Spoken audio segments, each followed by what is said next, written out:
জামাতে সালাত আদায়ের সময় কাতারের মাঝখানে ফাঁকা রাখলে সালাত হবে কি? এ বিষয়ে আমরা গুরুত্বপূর্ণ একটি ভিডিও দেখে আসি। লিখেছেন, জামাতে সালাত আদায় করার সময় কাতারের মাঝে ফাঁকা রাখলে কি সালাত হবে?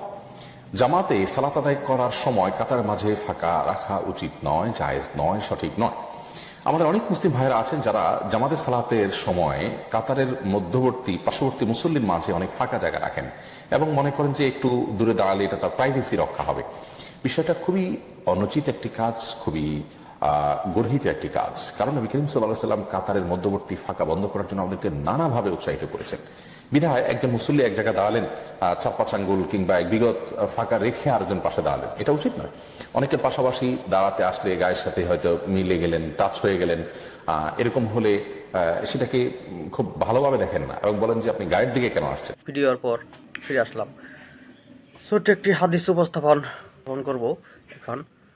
হাদিসটি হলো আবু দাউদের প্রথম খণ্ডের 318 পৃষ্ঠার 666 নম্বর হাদিস।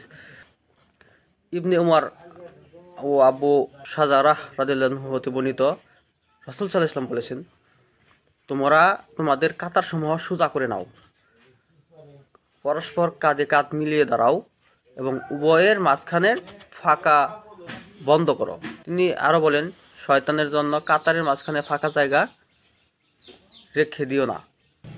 যে ব্যক্তি কাতার মিলাবে, আল্লাহ তাকে তার রহমত দ্বারা মিলাবে, আর যে ব্যক্তি কাতার ভঙ্গ করবেন, আল্লাহও তাকে তার রহমত হতে কর্তন করবেন।